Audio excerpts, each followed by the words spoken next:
agency in mind at this point? I have spoken with at least one business who I think would be suitable, but I'm certainly open to anyone who is willing to provide that service. She brought it up last night at the I'm meeting. saying no. Commissioner No. Turnquist? Yes. Commissioner Markowski? Yes. Mayor Galvin? Yes. Motion passes. Thank you. Is there any other business from the commission? Correct. Yes. I'd just like to ask a question. Yes, ma'am. My one hearing aid is dead, and I'm waiting for someone to put a battery in. What did you just vote for? I'm only hearing half of it. The senior transit program is ended at the end of this month. We are then putting out a request for proposals to other agencies, public or private, that could potentially develop a program to provide services comparable to what the city had been providing within the city of Muskegon. You mean you were going to let senior transit continue? No, it has ended as at the end of the month. There are some of you on this, in this Ms. Fish? who have empathy. Ms. Fish, if you want to address us, you can go to the podium. But you have 3 minutes. Hey, I want to do it. I have a question. I have Okay, Ms. recognized Ms. Fish, and then Be my guest. Thank you. There are some of you on this commission who respect their elders. In European countries and most Eastern countries outside of the communist ones, the elderly are cared for by law. And there are some of you here who have the empathy for their elders and the respect. And the rest of you have the respect, empathy, and sympathy of a soap dish. thank you, Ms. And Fish. I thank you for listening to me. you. I don't think anybody should make any assumption that any of us up here do not have the empathy or to love our elders, because you don't know the life we've experienced or the life we've lived or the people we have had in our lives. And I wasn't going to respond, but that hits because when I recall walking my own beloved elders through death on numerous occasions, bathing them, feeding them, going out in the middle of the night, my brother and I taking days off to run an aged uncle to doctor's appointments or just to get out in the fresh air to see where he used to hunt, to walk my own father through the same thing, to carry him up the steps literally like a baby. Make no assumptions about the level of the empathy or the sympathy or the experience of anyone up here. For there's many tears and many lonely nights after we've seen these beloved people pass out of our lives who we spent much time with, caring for, almost to the level that I would have cared for my soon-to-be 18-year-old when he was a newborn. That's enough said on my part. No, I'll take no more. Sir, and on what topic? Actually, this would be something related to consumers' energy, and I read your form. Perhaps it's not allowed. I want to make sure that I conform with your rules. If you've got a moment, I do. I'd like to explain something. Thank you. No, this is related to meters. My name is Dennis McKee, and I am the new communications coordinator for Consumers Energy's Smart Energy Program. And I came here to drop off some brochures and to show you what a smart meter looks like, just to let you know that smart meters are being installed throughout the city, and the purpose of those installations. The purpose is that the smart meters now will contact us in the event that there's a power outage. If there is a tree that falls on a wire, right now we still wait for an individual to contact us to let us know that an individual is out of power. With the installation of these meters, the meter will contact us. It will send us essentially a text message letting us know when an individual is out of power, so that when we get just a single call from an individual, we'll actually already know that there may be 20 people who would be out in that area, and we can send out repair crews accordingly.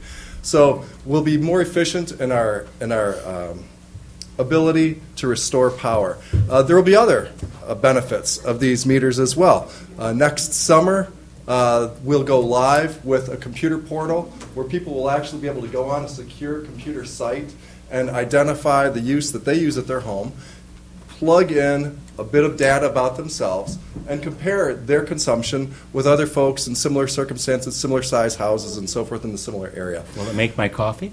It won't make your coffee, but it is pretty cool. It's very dangerous for people. And it's not. Hold No, on, this hold is- on, ma'am, hold on. Well, this is so this Address is- consumers this is- with your issue. And in the brochures, there are some myths about meters, radio frequencies, and so forth. And some of those issues are being addressed in this brochure. Get a brochure. I wanted to invite you folks to let me know in the event that you have homeowners associations or other folks who you'd like me to speak with about our program. We're proud of this program. There are 1.8 Roger Morgenstern's been out to all the neighborhood associations. million customers, Yeah. in the state, and we want to make sure that we provide opportunities. I am the new Roger for this particular program. Roger has gone on to do other things. Okay. Some Can I of still you know call me you from Roger? my days as public affairs director for the Cobb plant. I've done a number of other things as well. I'm very happy to be part of this program. So I invite you to contact me if you've got any questions good. for you and your constituents, and I'll leave these brochures. Okay, thank you. And I'll be happy to. We did have a PowerPoint presentation before, so the commission, I think, is pretty well versed Great. on We're getting through Muskegon County. Just wanted to touch base and create an opportunity for you folks to ask questions if you've got any related to this stage of the program. Very good. Okay? Thank you. Thank you so much for allowing me to Ms. speak. Nelson, now that Appreciate I've it. regained my composure, if you'd like to make a final comment, please feel free. Well, Leah, you had mentioned about contacting somebody else to take over what currently senior transit does. Where are you going to get that funding from then?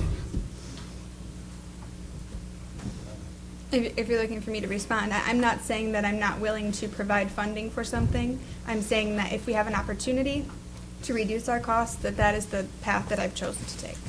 Well, I don't see why your source couldn't possibly work with senior transit.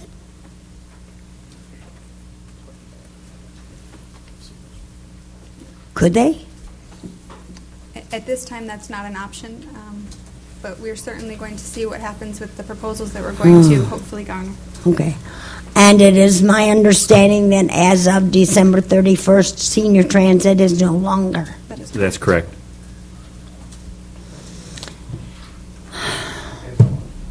Thank you. I'll take one more public comment, and then we'll and be behind Roger. Sir, yeah, glasses, yes, please.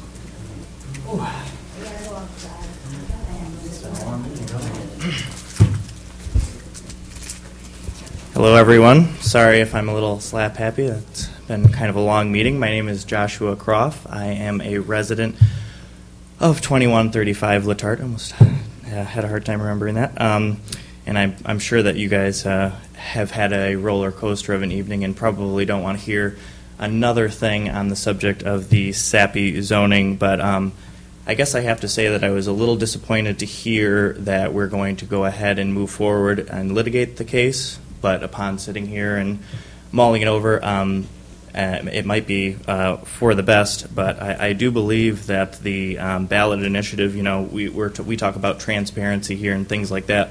But if we take a look at, from my perspective, I think that the ballot initiative completely lacks, bypasses, public evaluation and a comment period that would be typically allowed during, an introduced method by the staff or by Melching himself. I don't believe that the language of the zoning was, presented to the voters so that they could actually make an informed decision. They just saw on the ballot, well, waterfront marine. I believe that waterfront marine lacks flexibility and, best management practices that would allow us to protect from future contamination of the site.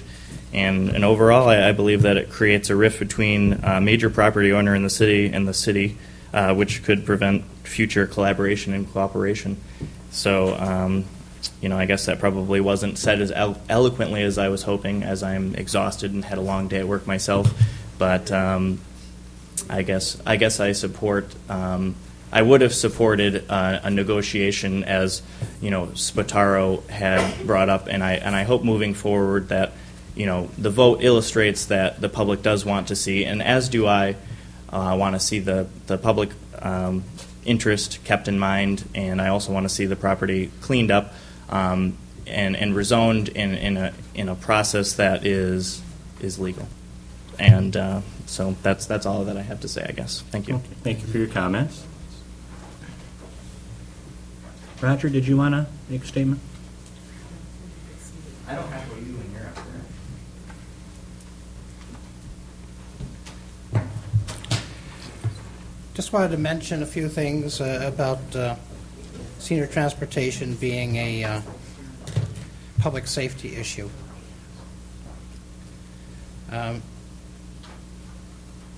Over the next 20 years, the number of older Americans will double, and seniors will make up a larger portion of the population than ever before in U.S. history. Seniors rely on the private automobile as their primary mode of transportation out of preference and necessity. Residential patterns and years of low-density development or sprawl exacerbate the problem. Without acceptable alternatives, many seniors continue to drive themselves, even as their capacity to do so diminishes. Despite their efforts to self-regulate their driving, their safety remains at risk. Most seniors lead active lives and are reluctant to give up the freedom and convenience of driving. Their fears of isolation and lack of independence are warranted.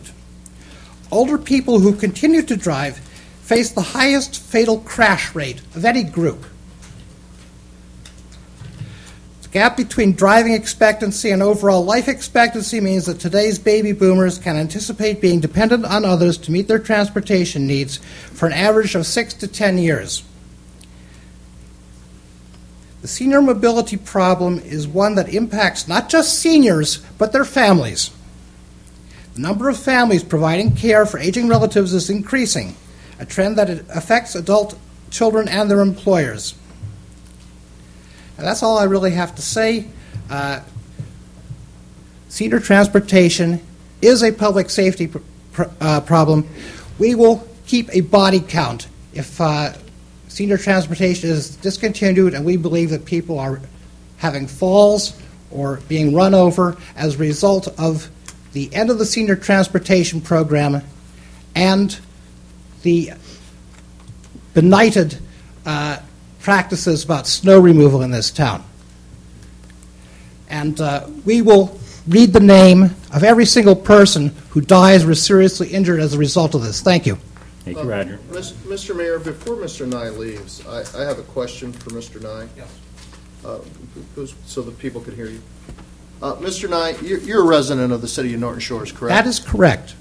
Could you give us a brief report on your progress in getting a senior transit program implemented within the city of Norton Shores? I have gone to a city meeting and I have suggested the ITN program. And what was the response that you received? They were not very receptive. Okay. Thank you. Thank you. Shanti? Shanti Davy, 4380 Hackley Point Lane, Norton Shores. I'm very emotional tonight, mostly about the senior transit. I feel emotional about the sappy thing too, because I don't want to see the city in a suit. You know, that's not the goal. You know, I'm the old hippie who wants to be the heart and the humans and take care of all that. So, I really hope we can come to something that that will benefit the city and with sappy but about the senior transit, I've been asked to. I wonder. It really. you know, the will of the people is just being thwarted. The right to work thing today, 10,000, over 10,000, maybe even 15,000 people showing up. They voted their people in. They're not following their will. The 2 votes that we had here, and you know, it's just even this little thing of waiting till there's a full commission to vote on the senior transit, because Eric Hood seconded that motion before. Sue Wieringo is working with one of the residents to try to get a fundraising thing happening for the future. So those 2 aren't here, and now this is pushed to. Do you see what it looks like? Do you see what it feels like to us? So, you know, I hope we can turn this around. I want to make Zwadi Abiade gave me, he is working also on a fundraiser to continue the senior transit program. He was hoping it could stay till the June so that we could have enough time to get money together. Monday, December 17th at the Lakeside Wesleyan Church on 1050 West Southern Avenue is a organizing fundraising meeting for the senior transit system at 6 p.m. So, you know, I don't know, I'll leave here with a heavy heart, and I also thank you for your service. I know this is not easy for you. I know it's hard decisions. But I will always continue to urge you to go with the people, go with people's vote, and go with the most loving answers. Don't let fear and division ruin this town. Thank you. Can I just say one thing? I'm very fortunate. I live with my daughter. Can I have your name and address? Joan Bakke, 4380 Hackley Point Lane, Thanks. Norton Shores. But I had a lot of things done, and I could not have gotten around or done anything if, and when I was in the home, then every once in a while I could call and they would come and take me home for an hour or so, which really was good. But when people can't get out and they can't do stuff because they're not well enough and they can't walk well enough and they could really get hurt, they really need that transit if they have to go to the doctors and the other thing. It's so important. They have spent all their life doing for other people, and it's time that we honor these people that have done that, and you'll be in the same position someday. You know, maybe not, I hope not. Not everybody's going to be.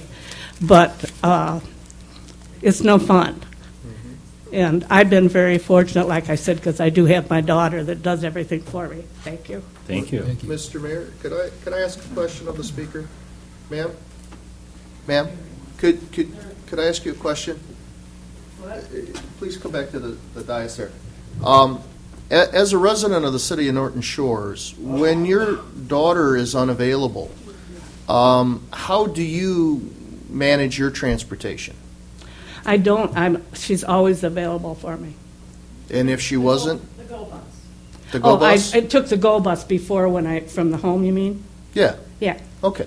So I have used the GO bus, and it was really great to be able to have that just to go home for an hour or two, okay, you know, from the home. So it was great, but I don't have to go and do all my things like these two ladies do. Because your daughter is able to assist you. and you know, and I really have empathy for them and want the best for them and hope that we can help her. Okay. Thanks. Thank you. I appreciate that. Remember, we do have 9 agencies available within the area that continue to provide services. I'll take one more comment. Ms. Bottomley, and then we'll call it a night.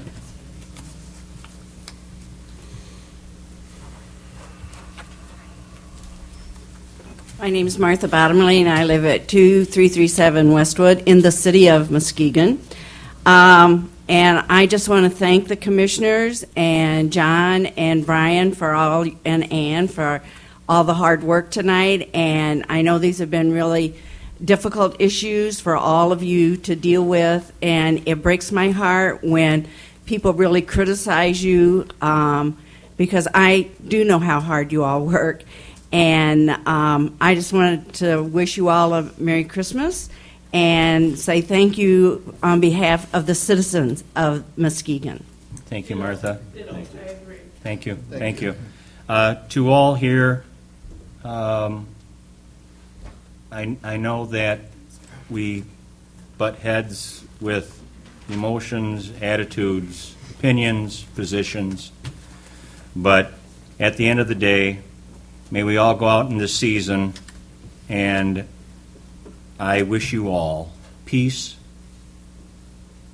And in the new year, may we all find renewal and more creative ways to come together to address the needs of this community above and beyond what we do here at this dais. So with that, have a blessed, happy holiday and holy days, and we'll see you in 2013. Commissioner Turnquist? I move that we adjourn. Second. All in favor? Aye. Merry Christmas. Thank you for coming.